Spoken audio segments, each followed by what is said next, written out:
अहंकार करने पर इंसान की प्रतिष्ठा, वंश, वैभव तीनों ही समाप्त हो जाते हैं।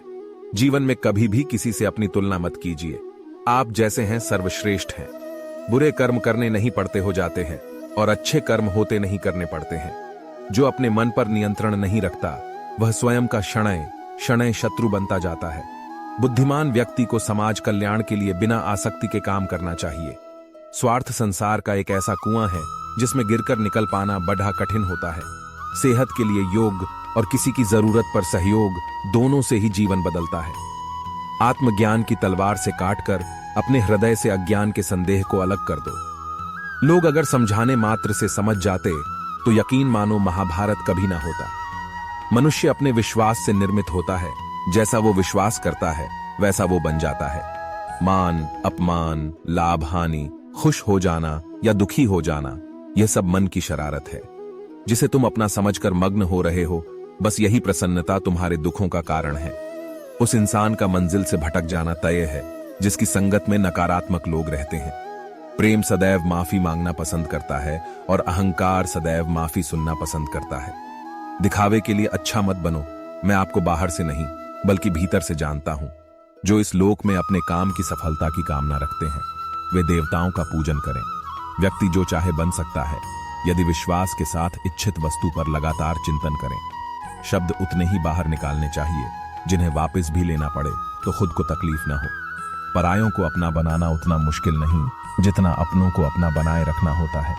इंसान की सोच ही उसकी सबसे बड़ी पहचान है, वरना दुनिया में एक नाम के अनेक इंसान हैं।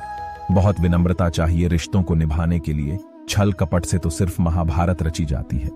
यदि आप किसी के साथ मित्रता नहीं कर सकते हैं तो उसके साथ शत्रुता भी नहीं करना चाहिए। मनुष्य का जीवन केवल उसके कर्मों पर चलता है। जैसा कर्म होता है वैसा उसका जीवन होता है। मन अशांत हो तो उसे नियंत्रित करना कठिन है, लेकिन अभ्यास से इसे वश में किया जा सकता है। दिव्यता केवल शक्तिशाली होने में नहीं बल्कि वास्तविक दिव्यता दूसरों में शक्ति जागृत करने में है। मन की गतिविधियों, होश, श्वास और भावनाओं के माध्यम से भगवान की शक्ति सदा तुम्हारे साथ है। जीवन में वाणी को संयम में रखना अनिवार्य है, क्योंकि वाणी से दिए हुए घाव कभी भरे नहीं जा सकते। जब हम स्वयं जीवन के शिल्पकार हैं तो चलो हम अपनी मुश्किलों को हराते हैं, जीवन में मुस्कुराते हैं। एक बार माफ करके अच्छे बन जाओ, पर दोबारा उसी इंसान पर भरोसा करके बेवकूफ कभी न बनो। न हार चाहिए न जीत चाहिए। जीवन में अच्छी सफलता के लिए परिवार और कुछ मित्र का साथ चाहिए। रिश्तों को निभाने के लिए वक्त निकालिए। कहीं ऐसा ना हो जब आपके पास वक्त हो तो रिश्ता ही न बचे। वह जो इस ज्ञान में विश्वास नहीं रखते मुझे प्राप्त किए बिना जन्म और मृत्यु के चक्र का अनुगमन करते हैं। लोग आपके अपमान के बारे में हमेशा बात करेंगे। सम्मानित व्यक्ति के लिए अपमान मृत्यु से भी बदतर है।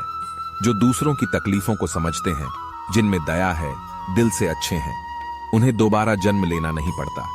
जीवन में आधे दुख इस वजह से आते हैं क्योंकि हमने उनसे आशाएं रखी जिनसे हमें नहीं रखनी चाहिए थी। जीवन में समय चाहे जैसा भी हो, परिवार के साथ रहो। सुख हो तो बढ़ जाता है और दुख हो तो बढ़ जाता है। इस संसार में मूर्ख व्यक्ति, अधर्मी, अज्ञानी व नास्तिक प्रकृति का व्यक्ति मेरी शरण स्वीकार नहीं कर सकता। ज्ञानी व्यक्ति को कर्म के प्रतिफल की अपेक्षा कर रहे अज्ञानी व्यक्ति के दिमाग को अस्थिर नहीं करना चाहिए। अपने जीवन में कभी भी ना किसी को आनंद में वचन दे, ना क्रोध में उत्तर दे और ना ही दुख में कभी निर्णय ले। किसी और का काम पूर्णता से करने से कहीं अच्छा है कि अपना काम करें, भले ही उसे अपूर्णता से करना पड़े। मैं ही इस सृष्टि की रचना करता हूँ, मैं ही इसका पालन पोषण करता हूँ और मैं ही इस सृष्टि का विनाश करता हूँ। कृष्ण कहते हैं, जब जब संसार में धर्म की हानि होगी, अधर्म की विजय, तब तब मैं इस पृथ्वी पर अवतार लूंगा। अमीर बनने के लिए एक एक क्षण संग्रह करना पड़ता है, किंतु अमर बनने के लिए एक एक कण बांटना पड़ता है। जिंदगी में सब कुछ खत्म होना जैसा कुछ भी नहीं होता। हमेशा एक नई शुरुआत हमारा इंतजार कर रही होती है।